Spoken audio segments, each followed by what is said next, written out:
Welcome to the 49th season of the Southeastern Pennsylvania Symphony Orchestra, the first concert of the 49th season here in Souderton, PA, at the Performing Arts Center of the Doc Mennonite Academy. I'm Kyle Smith, and on behalf of the staff and the board and all the volunteers of the Southeastern Pennsylvania Symphony Orchestra, we thank you, and especially from our music director, Alan R. Scott. It's a crazy world and a strange world, isn't it, right now? And we are so trying to work through the idea that we can't have regular concert experiences. So we are bringing this to you on live stream, the SPSO live stream, and what a great experience this is going to be. Not that we're trying to replicate the concert hall experience. In fact, we're trying to reimagine it. We have multiple cameras on stage. You're going to be able to see close-ups of the players as they are playing, close-ups of the conductor, to see the conductor the way the musicians see him, and it will be even better than having a front row seat, having the concert experience from the inside out.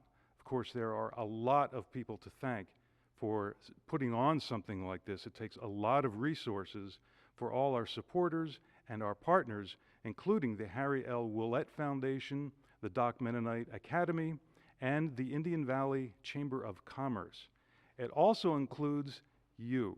If you're watching us right now, and there are many ways that you can support us, one great way is just to go to spsorchestra.org, and you can support there, or you can drop us a line and send support to SPSO, P.O. Box 694, Lansdale, PA, 19446. And as I said, we have audiences right around here, around southeastern Pennsylvania, in Philadelphia, the surrounding counties, and of course, since we're SPSO live stream to our friends around the country and internationally, we thank you for being with us right now. And of course, we have very special communities that are dear to us right here in our home: Brittany Point, Lutheran community at Telford, the community at Rock Hill, Leidy's Church community, Souderton Mennonite Homes, and the Peter Becker community. We're so thankful that you can be with us, and we're grateful for all your support for us through the years.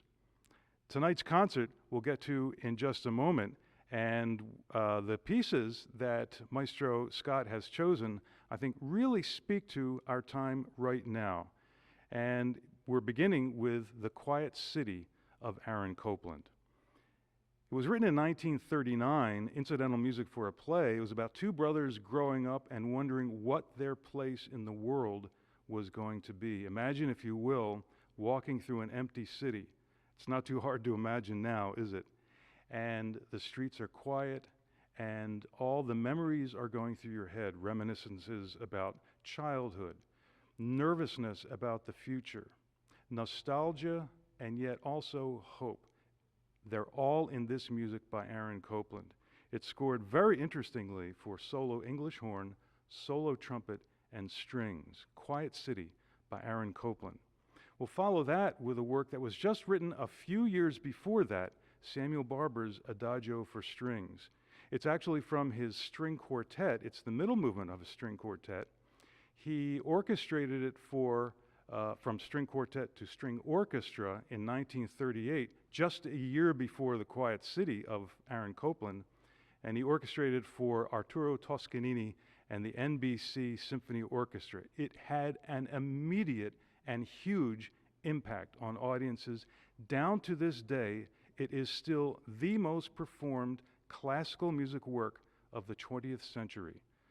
So two works written within just a couple of years of each other: The Quiet City of Aaron Copland and the Adagio for Strings by Samuel Barber. And unbelievably, Barber wrote this when he was 26 years old. Well, it's time to go to the stage right now because the musicians are getting ready and Alan R. Scott is ready to come out. So we're about to hear the Southeastern Pennsylvania Symphony Orchestra, and by Aaron Copland, Quiet City, followed by Adagio for Strings by Samuel Barber. Alan R. Scott is your conductor.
And I'm Kyle Smith. I'm here with Alan R. Scott, the music director of the Southeastern Pennsylvania Symphony Orchestra. Alan, what a great lineup of works that you've put together for this, our first concert of the 49th season. You're calling the concert Music for a Quiet City, and you've chosen these works for a very special reason for the time we're in right now.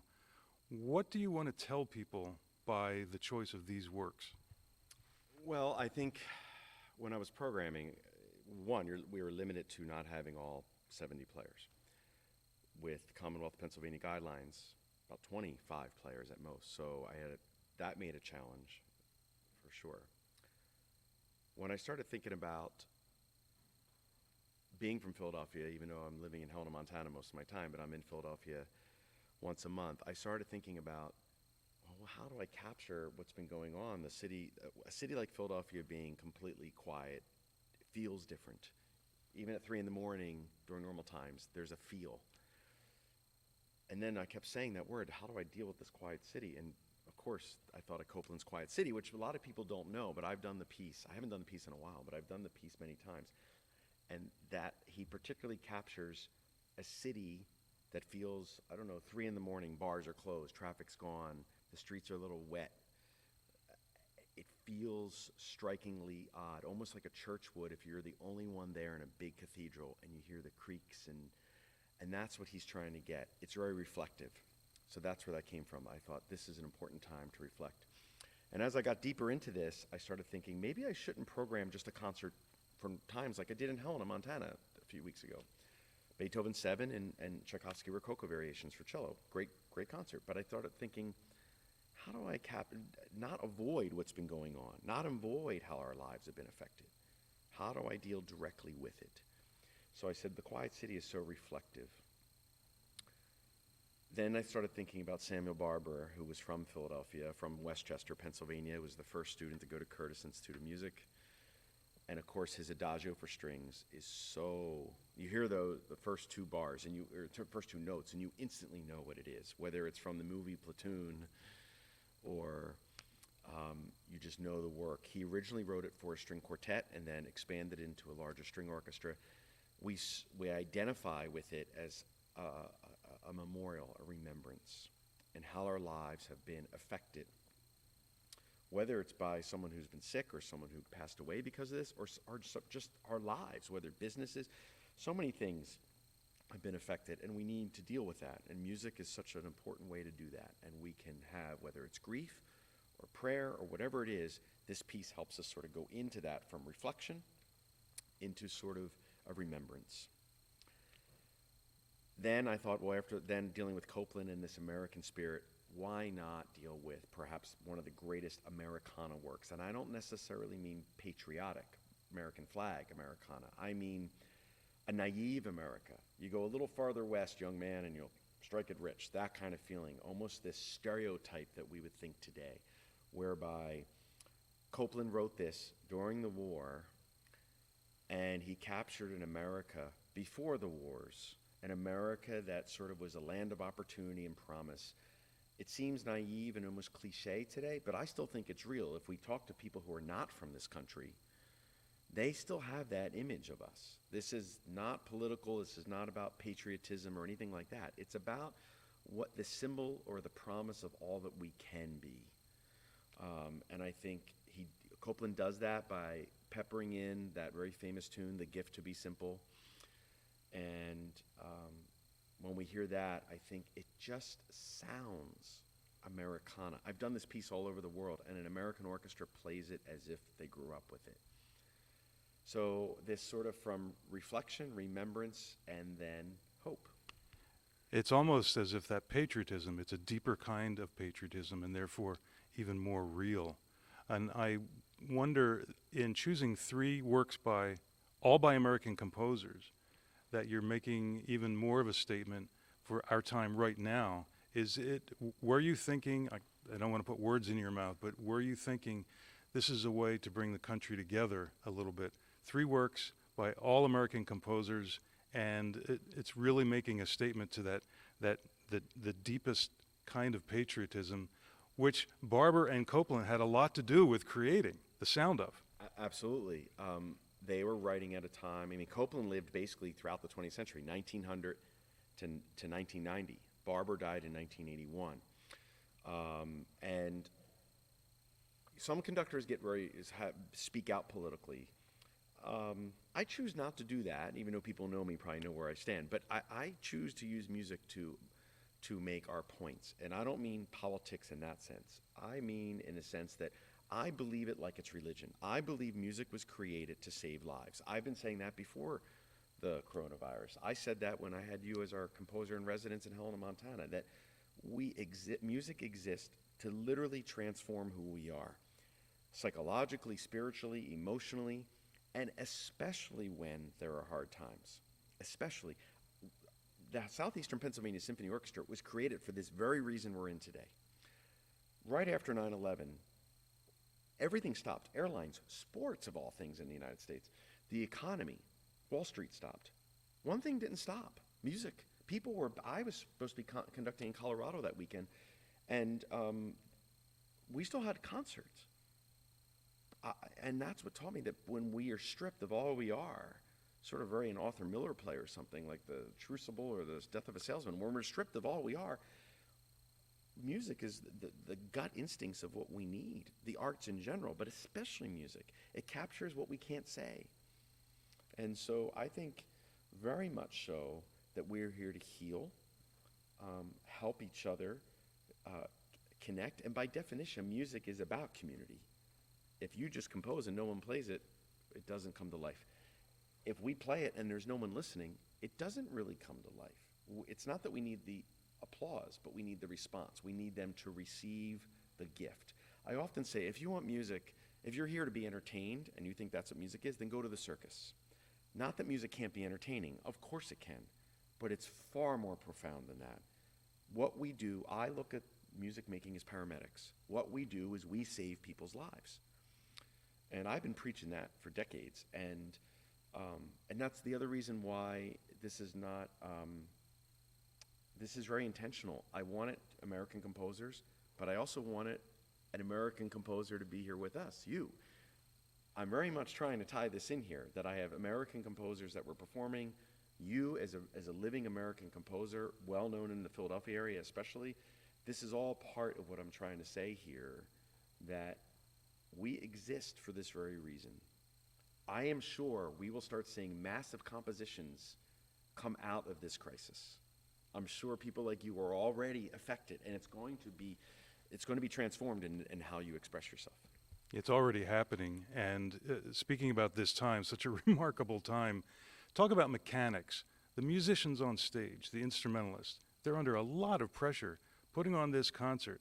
I mean, we're talking wearing masks, we're talking about social distancing. There are only so many people that you've worked with the health officials and the local authorities here, how many people you can put on stage, how are you going to space them out? You've got plexiglass shields. How are they holding up under all this? I mean, it's difficult. I think the adjustment is difficult, of course. The hardest part is that the social distancing, I think, because normally, for example, like violins, there would be two violins sharing one music stand with violas and cellos as well. They all have to be on their own. So the mechanics of turning pages and things like that. They can all deal with that, but it's how we hear the music collectively. And this hall, which we love here at Doc Mennonite Academy, we normally could fit a good 50, 60. With social distancing, we could fit about 20, 25. That's it. So that's a different feel. And to hear the sounds so differently. Again, fortunately, we're in a decent hall. But not to feel it in a tight sort of huddle. It's sort of like sitting at a dinner table for two, but instead of sitting at a nice dinner table, at an intimate dinner table, you're at one of those long stretch tables, and you and your partner having dinner are at the 8 feet at the other end. You can still have dinner, and you can still communicate, but it's a different experience. So my 19th year here, the 49th year of the orchestra, I think building on that relationship, I think musicians want to make music. It's been stressful, but it's more stressful not to play, because it's like cutting off our arms if we can't make music. That's why we live, that's why we exist. How could we possibly function? So we'll do whatever it takes, but it was very important for us to keep our audience safe, which is why there's no audience in the hall. But on the other hand, we're bringing it to them in a new, innovative way, in a way that more people can join, from around the world even. and who knows? Well, looking forward then, we have on the second half, it will be the Copeland Appalachian Spring, as we were talking about. Looking forward even past that, November 7th is the next concert. Music, we have Music for a Quiet City. That's going to be music for dreams and passion, passion and dreams, and violinist Robin Bollinger will be here, so that's going to be a very special concert too, right? Yeah, I thought with this concert, every piece ends softly, which is odd. You know, there's no big triumphant ending on this concert. But I felt that, you know, as part, yes, it's just like, at least for my family, going to an Italian funeral. You have the remembrance, we have the tears, we have the grief, we have the reflection, but then we have a party. And I think a lot of cultures do that. So I felt that we needed to have some release. We needed to have some indulgence. So the second concert, the first half is music by Claude Debussy, who's basically, he hated the title, but he was an impressionist painter, or impressionist musical composer. He painted like Renoir and Monet, sort of watery image. He said, paint your dreams, or compose your dreams. So the first half is an escape, just to sort of escape from reality a little bit. The second half is to indulge, and we're going to have one of the greatest violinists that I know today, Robin Bollinger, from the Philadelphia area. And so she'll be doing a tango, the Four Seasons of Buenos Aires, based on the Vivaldi Four Seasons. But this thing is on fire. It is sensual, sultry, and fun. So that's November 7th. Well, we're looking forward to that. It's always a pleasure not only to talk to you, but to be with you, living out your passion and your dreams in this concert, The Quiet City. It's great talking with you, Alan. Thanks, Kyle. Thank you.